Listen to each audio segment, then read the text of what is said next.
Selamat pagi dan salam sejahtera diucapkan kepada semua ibu bapa bagi murid-murid tahun 1 sesi 2022.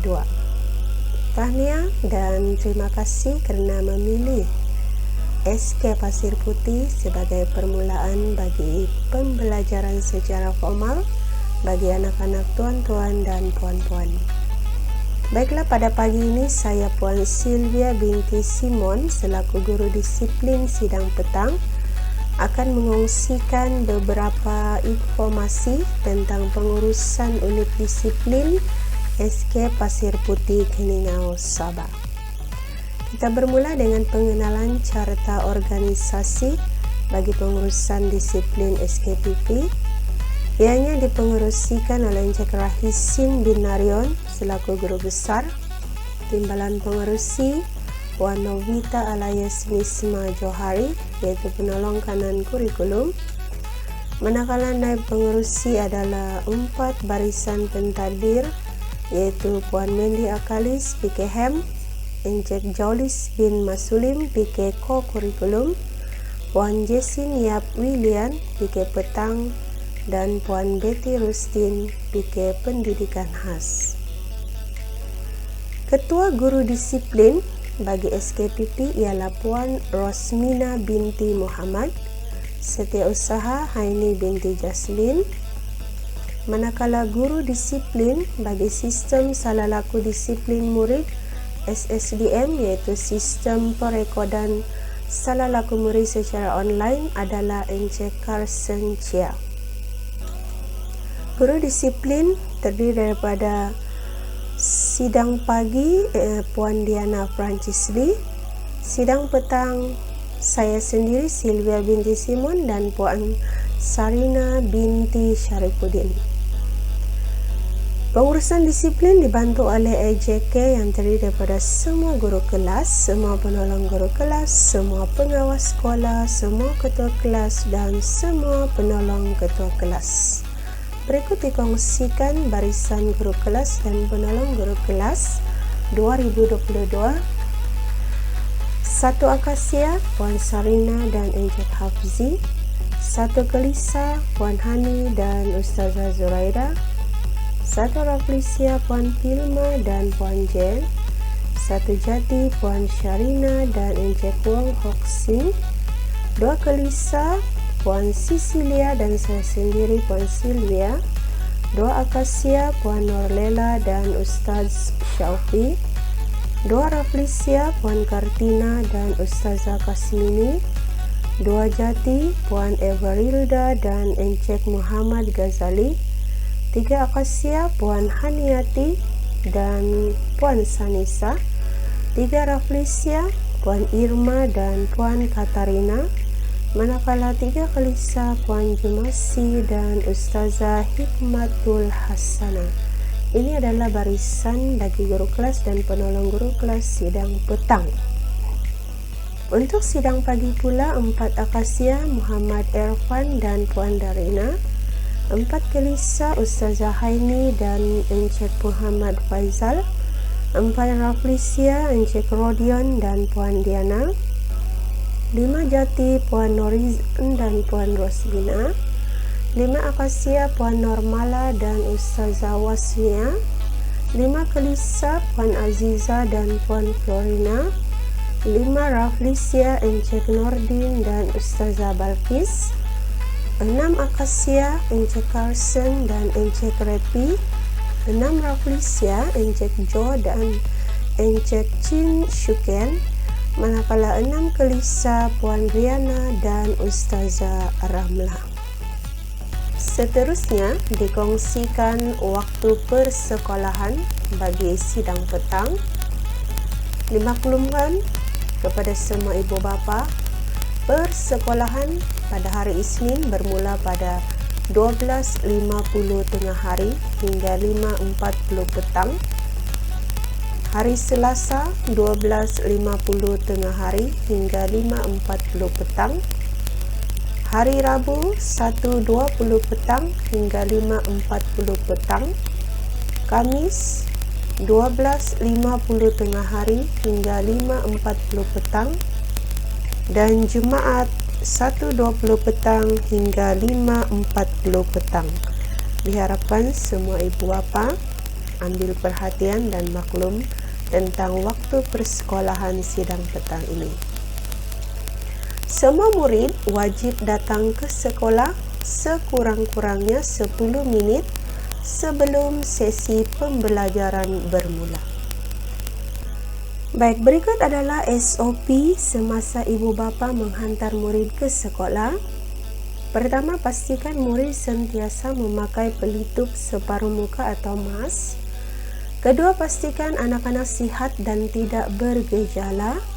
Ketiga, ibu bapa atau penjaga tidak dibenarkan masuk ke kawasan sekolah. Hantar anak secara pandu lalu atau drive-thru sahaja di Pondok Anjung PIBG.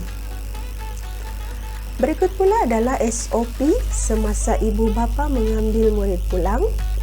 Pertama, ibu bapa atau penjaga tidak dibenarkan masuk ke kawasan sekolah.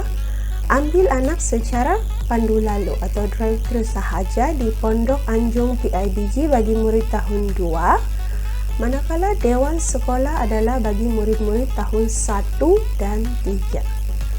Yang kedua, ibu bapa atau penjaga diwajibkan menyediakan mini spanduk yang tertera nama anak dan kelas dengan jelas untuk memudahkan guru-guru mengesan murid-murid atau anak-anak tuan-tuan dan puan-puan. Baik, berikut dikongsikan pula peralatan yang dilarang dibawa ke sekolah.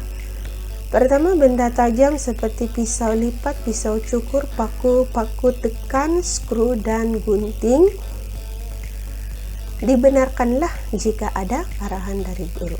Kedua, bahan beracun, mudah meletup dan berbahaya seperti sheltok, minyak wangi, mercun dan bunga api. Oke, ini kita sangat larang karena sebelum ini ada murid-murid yang cuba membawa mercuna ke sekolah. Jadi pastikan anak-anak tuan-tuan dan puan-puan tidak membawa bahan ini.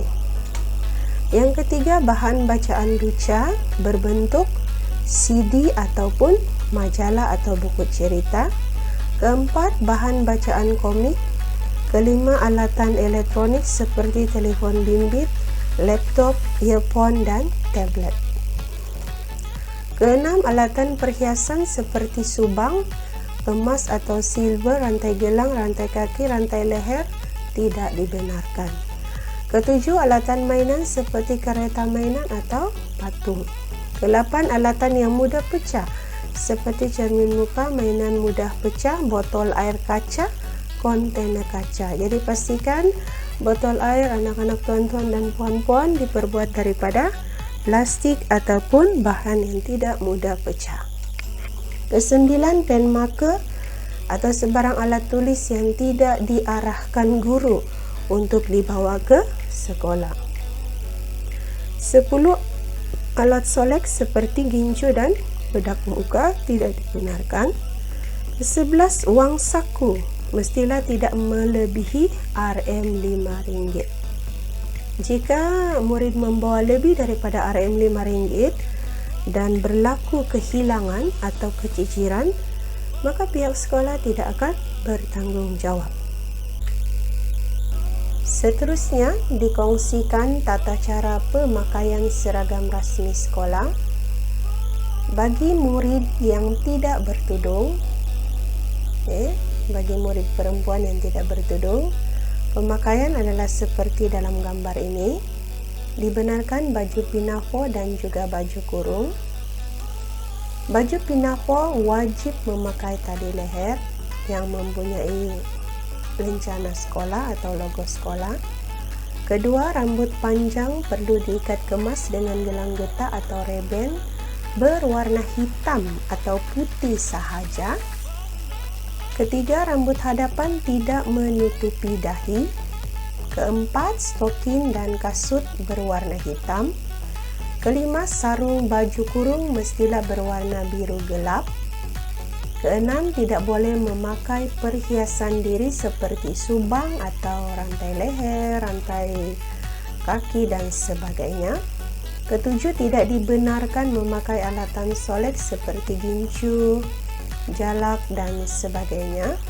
Ke-8, tali pinggang baju pinafore mestilah wajib dipakai dengan kemas.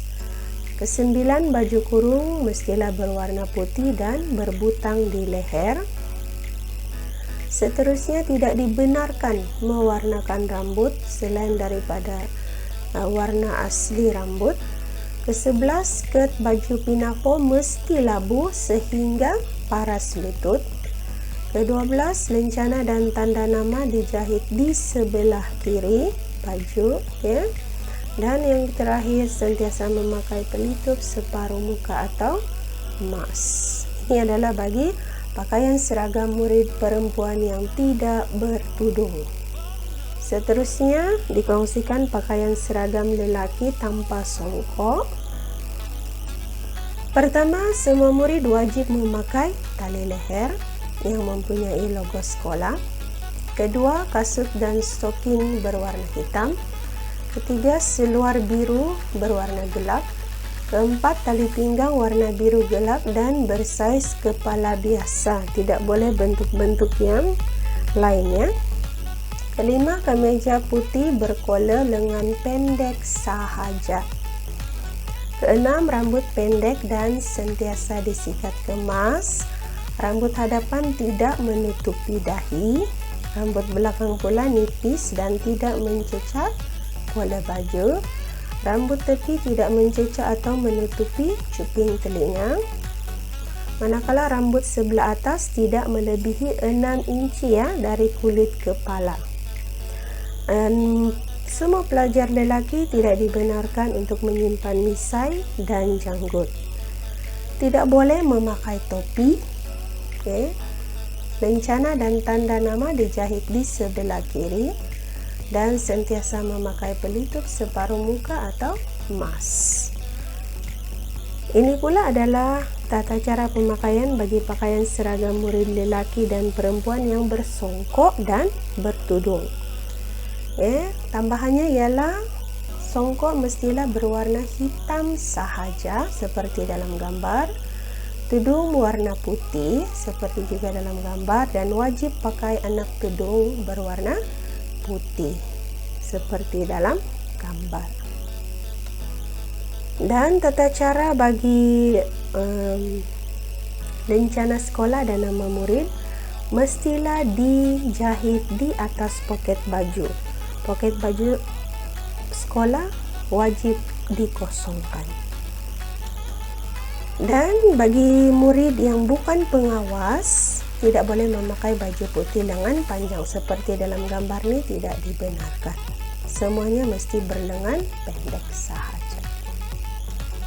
Baik, berikut adalah dikongsikan pula proses perekodan salah laku disiplin. Pertama sekali, jika murid melakukan kesalahan di peringkat sekolah, kelas ataupun di persekitaran sekolah, amaran lisan akan diberikan oleh guru kelas terlebih dahulu, guru kelas ataupun guru bertugas. Yang kedua, amaran lisan akan diberikan oleh guru disiplin. Jika kesalahan diulang, murid tersebut akan berjumpa dengan guru disiplin, dan guru disiplin akan memberikan amaran lisan dahulu. Kemudian ketiga, jika masih berulang, amaran bertulis pertama, yaitu dikenali sebagai surat amaran pertama, akan diberikan kepada murid tersebut. Dan seterusnya, amaran bertulis kedua, surat amaran kedua. Kelima, amaran bertulis ketiga, surat amaran ketiga. Dan akhir sekali, tindakan disiplin, yaitu rekod kesalahan atau salah laku akan difailkan dalam fail disiplin sekolah dan juga dalam SSDM. Jika murid-murid telah direkodkan dalam SSDM, yaitu secara online, ianya memberi kesan yang sangat tidak baiklah kepada anak-anak tuan-tuan dan puan-puan. Jadi diingatkan agar kita sama-sama memberi peringatan kepada murid-murid dan anak-anak kita supaya sentiasa menjaga disiplin semasa berada di sekolah. Baik, itu sahaja perkongsian daripada saya. Sekian, terima kasih. Marilah kita terus bersama-sama mencipta dan mempertingkatkan kemajuan bagi SKPP. Sekian, terima kasih.